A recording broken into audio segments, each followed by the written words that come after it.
10 minutes. 10 minutes. Le podcast des Français dans le monde.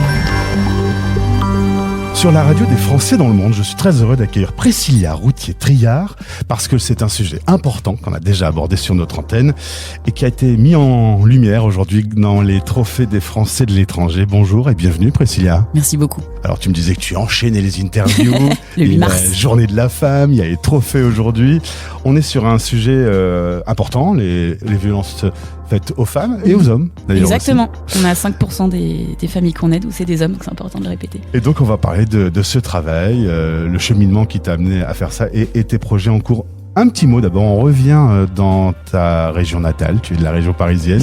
Aujourd'hui te voilà dans la capitale pour recevoir ce trophée. Ça te fait quoi quand tu arrives à Paris, que tu sors de l'aéroport ? Est-ce que tu sens Tu veux l'odeur vraiment que je te réponde oui, depuis Abu Dhabi ? Un choc. Tu t'es content d'être en expatriation parfois. Ah ouais. Oui, c'est... Ah ouais, donc t'es pas très heureuse de retrouver le petit pain au chocolat. D'être avec vous et de profiter de tout ce qu'on fait, oui, absolument. Mais Paris non. Mais Paris non, ça me manque pas. Au moins c'est très clair et c'est très franc. Et pourtant il fait beau là. Hein. Ouais, alors il fait beau, on a une belle petite journée, puis il y a un petit savoir-vivre quand même que t'es pas spécialement contente de...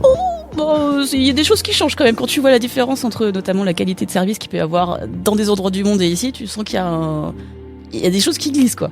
Et tu as fait plusieurs années à l'étranger. Est-ce que tu vois la France changer ? Oui. Je me doutais que je t'ai posé la question en me disant, je pense que j'aurais un oui. Et tu me décris un petit peu les changements ? Notamment d'un point de vue sécurité. Enfin, en même temps, je vis dans un endroit qui est hyper sécurisé. Je travaille sur la sécurité partout dans le monde.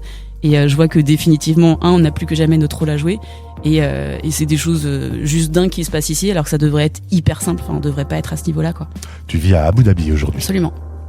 Il y a du travail sur un sujet qui te tient à cœur. Est-ce que tu peux expliquer aux auditeurs le cheminement qui t'a amené à développer aujourd'hui The Sorority et Save You ? Bien sûr.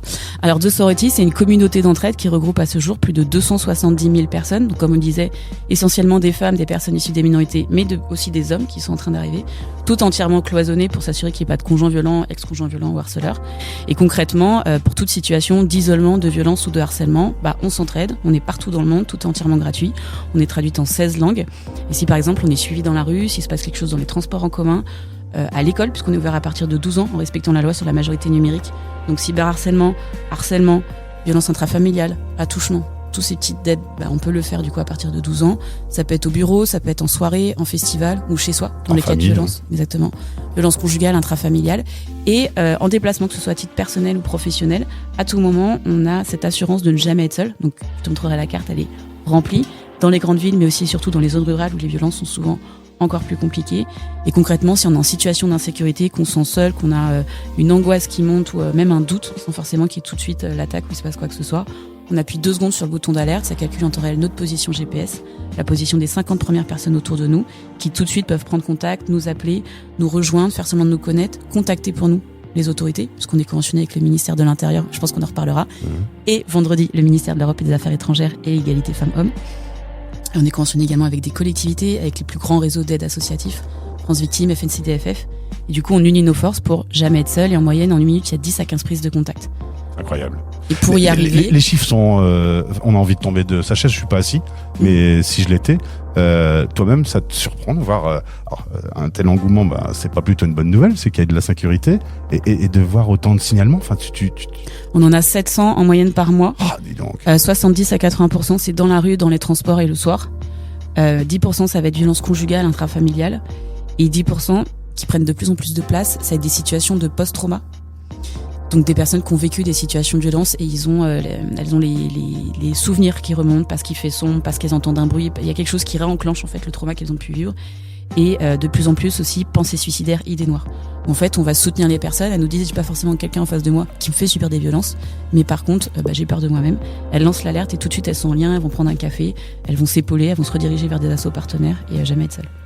Alors, ce sujet est déjà important pour les Français qui vivent en France, mais on est quand même à chaque fois un peu plus entouré avec sa famille, ses amis. Quand on vit en expatriation, on est loin de tout ça.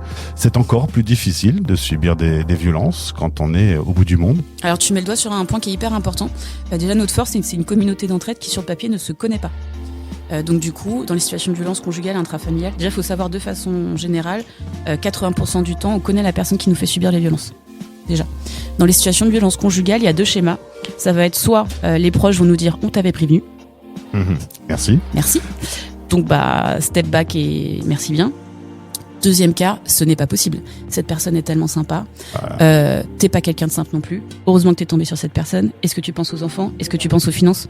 Donc nous, notre force, c'est qu'il y a vraiment ce soutien et cette mise en lien sans aucun impact sur le schéma amical, familial ou quoi que ce soit, où les personnes tout de suite se croient, vont s'entraider et vont plus rapidement sortir la personne de la situation d'isolement, libérer la parole et l'aider à faire le premier dépôt de plainte, se faire aider. On a finalisé une étude d'impact qui montre que sur le moyen et long terme, on a de plus en plus de personnes, donc on bosse les post-traumas de façon significative, on a de plus en plus de personnes qui osent de nouveau reprendre les transports en commun, sortir tard le soir, reprendre leur activité sportive, refaire du footing. Donc c'est très très concret au final et c'est vraiment cette entraide et cette union, sans forcément se connaître, qui fait qu'on arrive à être aussi efficace. Et à l'étranger, comme tu disais, il y a l'isolement qui est juste dingue parce qu'il y a une dépendance administrative, financière, tout le monde se connaît, en qui je vais avoir confiance. Financièrement, je vais payer quel avocat, ça coûte super cher, encore plus à l'étranger, qui maîtrise le droit là-bas et le droit français. Si on a des enfants, ça prend une dimension très compliquée. Si on a les enfants, si on quitte le territoire, c'est abandon. Si on les prend, c'est kidnapping.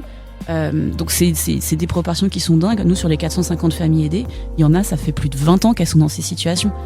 Et par exemple, il y a des spécificités, Japon et Allemagne, ils ne partiront jamais tant que les enfants ne sont pas majeurs. Donc tu as beaucoup de cas particuliers où nous, ce qu'on fait, c'est sur la partie Saveyou, on utilise The Sorority pour trouver les associations autour et la communauté qui est autour pour soutenir les personnes. Et ce qu'on va faire, c'est qu'on va mettre en lien directement avec... on va refaire toute cette chaîne d'action avec une première écoute active d'écoutantes. On a une 20aine d'écoutantes qui sont formées psychologues, psychiatres, assistantes sociales, qui ont une première expérience d'expatriation. Ça, c'est hyper important aussi. On va pas donner les mêmes conseils qu'on a vécu qu'en France et qu'on a vécu au moins 1 an au Maroc ou n'importe où. On va pas dire de faire un dépôt de plainte tout de suite. Ça peut très mal se passer pour la personne et ça peut se retourner contre elle et être dramatique pour son dossier. Donc on a une 20aine d'écoutants qui font une première écoute active. Et les personnes, après, on va les rediriger selon ce qu'elles souhaitent vers une asso locale, vers un soutien psy, vers un soutien d'avocat, conseil juridique, vers une asso locale ou parfois sur un rapatriement d'urgence qu'on fait avec le ministère de l'Europe et des Affaires étrangères. Et bien justement, parlons-en de l'État. Priscilla, c'est une initiative privée. Est-ce logique que ça soit une initiative privée? Est-ce que c'est pas à l'État? C'est bien tes questions. Merci. Donc on est une association loi 1901 reconnue d'intérêt général. On a fait un modèle hybride. Là, on va aller chercher de plus en plus de grands groupes. Donc je passe le message si vous souhaitez vous engager à nos côtés et de façon simple, sensibiliser vos salariés, assurer leur sécurité, communiquer ensemble. On atteint plus de 2 millions de personnes et devenir lieu sûr à nos côtés. Donc des grands acteurs, par exemple du tourisme, des chaînes de restauration, des boutiques de luxe sont en train de nous rejoindre pour être présents sur la carte, ce qui permet de faire de la publicité à très très fort impact social. Au-delà de faire ce qu'elles font, les personnes savent qu'elles sont à nos côtés. Et du coup, on unit nos forces. Alors pour te répondre, non, ce n'est pas logique. Et au moment où je te parle, on a encore 0 € de financement public. Il y a uniquement la région Île-de-France, la région de cœur, qui comme on t'en a parlé tout à l'heure. Qui est présente.